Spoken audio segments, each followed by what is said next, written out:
All right, we've got a. This is the Coach Pixie here. Watch this. Watch this. We got a question here. How should you train as a teenager? How to become a pro rider when you're 16? What do you do, durianrider? I've got a question here for a 16-year-old kid. He's talking about training peaks and things like that and Strava. I wish I had Strava when I was 16. Wow. I wish I had road bike when I was 16. I got my first road bike when I was 1997, so I was 20, age 20. Whew, wow. And started racing my first crits age 20, 42 now. 22 years racing experience. And I race all the time. I race any day, anyone, anywhere. I love racing. Right? Racing is my favourite thing, you know. And for me, racing could be pinning on a number and paying $100 to do so, with a field of 10 people or 100 people. Racing could also be getting on Strava and smacking out a KOM, or trying to do a PR, or doing a work commute, trying to race someone in the weekday world championships. Racing's racing. Racing is when you have point A to point B, and everyone agrees on where that point A and point B is, and boom, the clock starts now. The line's there, whoever wins, wins. That's racing for me, and I love it. I'll always race, and I think the big mistake many people can do, especially junior riders, like I would say, what's the percent? What percent do you think of junior riders who are age 16 will still be riding at age 20? Like, oof, I reckon like 90%, 90% or more would burn out. What do you think? What's the fallout rate of junior riders? If I look back 20 years ago with guys I used to race with, how many still ride now at a high level? I can think of, 3 guys maybe from 20 years ago that I see out and still riding. 3, maybe 4, out of hundreds. Yeah, some people move state, blah, blah, blah, blah. Yeah, okay, some people who are 40, then they're 60 now, but there's not many that will stay in, because most people have this unexpectation of like performance and success, and they put this pressure on themselves and they can't do it, and they just implode. I don't recommend Training Peaks. I do recommend Strava. Strava versus Training Peaks. I recommend Strava. Fun, man. Is Training Peaks fun? I don't know. For me, it's not fun. I used it once. I was like, oh, this is boring, man. This shit's boring. Where's the fun? Where's the banter? Where's the troll? Where's the competition? Where's the, where's the spice? Where's the passion? I love Strava because the leaderboards are contested hotly. They're in my town. Adelaide's like, I've blown the leaderboards up here like so much. Baited Pro Tour riders to get on there and have a crack, and junior riders, think junior riders think they will win the Tour de France and they beat a durianrider on a segment. I've seen people just like, that's their life accomplishment. They're like, I beat durianrider Woodlands Way or Northern Summit. I'm done. I can retire now. Seriously, true, and that's awesome. That's the level. That's fun. You see that they're training. They're like, I'm gonna beat you durianrider, and it's awesome, man. And the level in Adelaide now is so high, like so high. Kids have got power meters, they got cadence, they got carb knowledge, and they're crushing it, man. Some of the phenoms in Adelaide in the last couple of years, it's insane. It's insane. And Adelaide produces more top-level world-class cyclists than any city on the planet ever. BMX, downhill, road, track, masters, juniors, Paralympians, etc. Paralympic, It's insane. It's insane. Adelaide. Downhill, BMX, road, cross-country even. So it's very unique like that. We've got a training playground here. I would say strongly at age 42, and someone who suits myself, always racing my bikes, because it's fun, man. It's fun. Competition's fun. Sometimes you're the hammer, and sometimes you're the nail. Sometimes you're putting the hurt on, and sometimes someone's putting the hurt on you. Okay, so that's just the thing. Now, a lot of people can't hack getting beaten. Right? I've known so many junior riders. They may be mature early. They get a spike in testosterone, which boosts up their hemoglobin and their maturity, and then they can just pummel the guys who are late bloomers. And they're like, yeah, and then they go up to the adult ranks and get totally smoked, and they're like, oh, and they just quit because they couldn't handle losing. You have to be able to handle to lose. You have to want to win and push yourself, but you also have to lose. You always have to lose. Otherwise, you'll be one of those people who races crits in E grade to beat 70-year-old grandmas. There's a guy out there on YouTube, Old Man Cycling. He did a video the other day. He was giving me a bit of banter, and he did a YouTube video where he's doing a crit circuit with 70-year-old women, and he sat on the whole race and then just sprinted at the end for the win. That's not, that for me, that's not racing. That's sandbagging. That's sandbagging. That's like getting pillow sacks and filling it full of sand. It's sandbagging. That's not racing. That's like, but that guys like that can't hack losing, so they always pick an opponent they can beat. They know they can beat because it's a deep level of insecurity. And so you don't want to be an insecure 16-year-old who's afraid of losing or making up some excuse. Oh, my chain dropped. Oh, I got a flat on. You know, if you got beat, you got beat. Okay, it doesn't matter. All right? What matters is you give your best. It's better to give your best than to give your half best and to win. Because what do you learn from that? Nothing. It's easy, you know. That's why I recommend making things fun. I recommend getting into adventure riding. All right. I recommend looking at ways to improve performance by going to bed early, by eating enough carbohydrate, 10 grams of carbs per kilo of body weight per day, things like that. Drinking enough water so you piss and clear every 2 or 3 hours in the garden, things like that. Getting rid of scales. You don't need scales. Get a power meter though. Power meter is very important. Focus on pushing out more watts. Right? Watts. People focus on weight. Weight doesn't matter.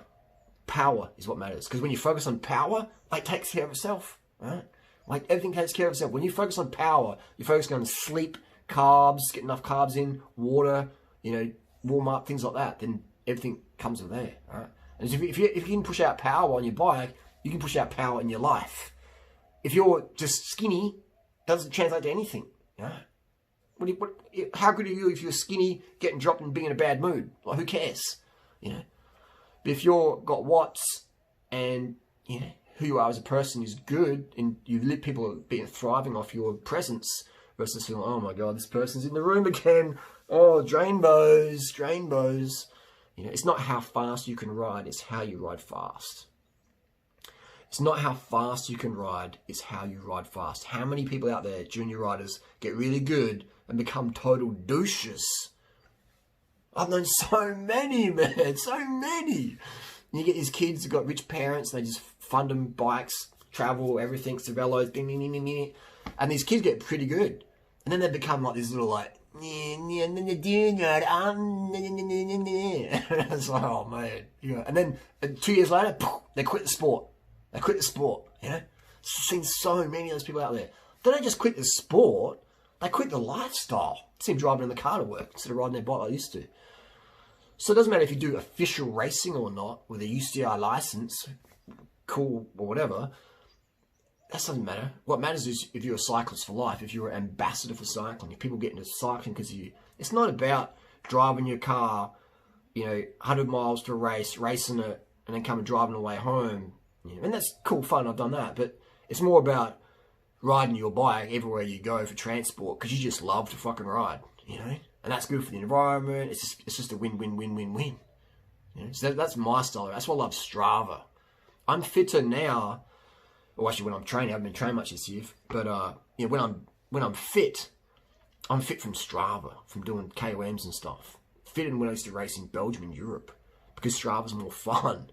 You know, and his banter's more real and it's more lively. And when you make something fun, you take care of motivation. I don't have a training program other than once a month I try and do a 200k ride, and once a week I try, not always, but I try and do a time trial. You know, and for me it's my Norton Summit climb, 10 minutes, 15 minutes, 20 minutes or whatever, 5 minutes, 3 minutes. Because if you follow a training program from Training Peaks and you have a coach, what happens if you have an argument with your parents? Maybe you're under carb, maybe you had too much coffee the day before and you're getting all, teenagers shouldn't drink caffeine. And you're getting all flipping out and then you just, you know, your nerve energy's low and you have to go do some interval session. And you do it anyway, you have some caffeine and chug it down and do some Red Bull because you're following one of the Red Bull riders on Instagram who don't give a fuck about your health. And now you're doing this training on stims when your body needs rest because your coach and Training Peaks says you should do it. You know, that's why I don't like these Training Peaks things. They don't cater for real world situations. Now, if you're a pro rider, you don't have any kids, you don't have any girlfriend or boyfriend, you're just, you know, a robot in a hotel room somewhere in Barcelona or whatever, Girona, then Training Peaks can be good for you, you know, because all you do is just ride. Nothing else matters. But if you're a human and you have other things going on in your life, then I don't recommend that rigid approach because it doesn't factor in the humanity of being a cyclist. Now, if you want to be a good racer, then you got to have that humanity approach.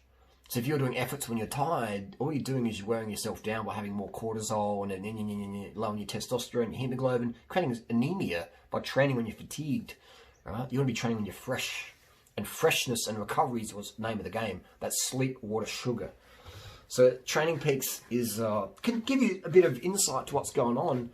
But for me, the only insight you really need is rack up hits at easy miles over a number of years. It takes at least 3 to 5 years to get really good as a rider. By being good, I mean like, fast and strong. Fast, I should say.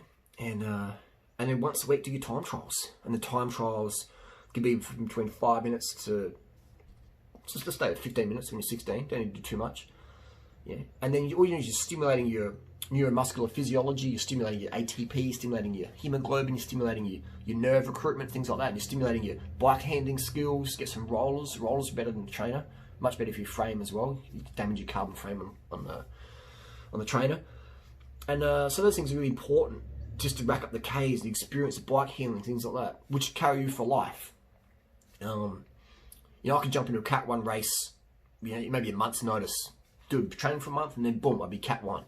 Because I've had that Cat 1 experience, or like years of racing experience. And because I do that weekly time trial or race here and there, my fitness is it's not too far from peak, Often people just let themselves crash down because they're not following some structured program, like, it's all for nothing, and they gain 20 kilos and eat heaps of fat and abuse caffeine and stuff. And what's the point of doing that? Enough people do that. You don't need to do that.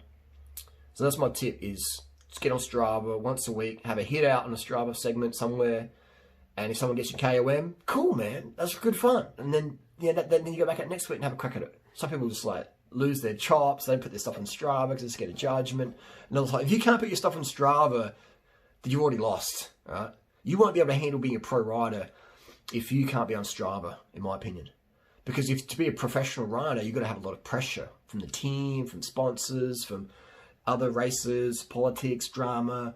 So Strava's a fantastic teacher, especially if you're 16. Just to be able to get on there, have thick skin, and people may or may not give you shit. I mean, I'll get roasted all over the internet. People make memes about me and stuff. There's beaters out there. There's Cat 3 meme beaters. And so, that's cool with it. I try and pretend I'm offended or whatever, just to create a bit of hype and keep the flow going on. But end of the day, I don't care, and you shouldn't care either. Because if you do care about people trying to get a rise out of you, then you lose. You lose. And it doesn't matter how fast you are, how hot you are, who's sucking your dong or whatever. If you're having real estate up here taken by trolls or haters or someone stole your KOM or whatever, then you lose. You lose instantly. So that's my tip there. It's a spiritual way of fitness, okay? Spiritual. We're going for spirituality here. Spirituality isn't going to church on Sunday. Spirituality is being a good dude or dudette, looking after your local environment, helping other people, raising people up, calling out a bit of bullshit, being a bit of tough love. That's sort of spirituality. Being who you're meant to be, a good person. So that's the tip there. Cycling's a lifestyle, man. It's not just about the racing. The racing's part of the lifestyle, okay? And racing's many different forms. And you had people, that's not races, unless it's the World Championships, it's not a race. Unless you win the World Championships, you're not really a racer. All these rules people have. My rules are very, very minimal, right? And that's why I'm successful at what I do, and that's why I'm so fit at my age, right? Because I have less rules. Some people have to get kitted out and dressed up, and the bike has to be all perfect before they go and do a certain ride. I'm like, is it raining? Okay, put a jacket on, let's go. Or let's just wait a bit. So I have less rules, So if you have less rules in life, and you're just always aiming to do good and improve yourself and learn and understand mistakes part of the game, then you have so much success in life, and you have so much happiness in life, because you'll want what you've got, because you understand it's part of the journey, right? The things are happening for you versus against you. Got a flat tire. Maybe you need to have a break. Maybe there's a dog up the road that's going to get put in the gate. Now the flat tire is going to save you from the pit bull chomping your leg. All right, so relax. Biggest thing I can teach 16-year-olds is learn how to relax. Right? Bless the stress. Chill. Bruce Lee, be like water. Breathe like water. And your life's going to get so much easier. They're things I would have told myself if I had the chance to be durianrider 4.2 onto durianrider 1.6. Say durianrider back in 1993. This is what you should do. I remember my 16th birthday, actually, 1993. I went into the city and bought some Panaracer smoke and dart tyres from JT Cycles on Hindy Street when I was back in Hindy Street. So yeah, that's good times. Good times. It was a beautiful sunny day when I was 16. August 23rd, 1993. Good times. Have fun, man. Cycling's an amazing activity. Everybody should ride bikes. Everyone needs to ride bikes. It's safer, it's better, it's cleaner, it's more social. It helps you relax and de-stress, you know, but de-stress. So it's not about almost avoiding the stress. It's about blessing the stress, right? Which is another video itself. If you found this video helpful, thumb it up. If you didn't find it, thumb it down. Share a comment question down below. I'd like to get back to my people, and we'll see you next video. Take it easy, carb up, sleep up, hydrate up. Don't put too much pressure on yourself. Have fun. Because when you make something fun, you take care of motivation. And understand 90% of gun juniors will quit by the age 20. And 90% of guns at age 20 will quit by the time they're 25. That's the fact. I've seen it with my own eyes. I've seen people who are so dedicated to riding and they just quit. They sell their bike, they sell everything because they put too much expectation on themselves. Right? The only expectation you should have every day is to raise the vibe, contribute, learn, grow, repeat.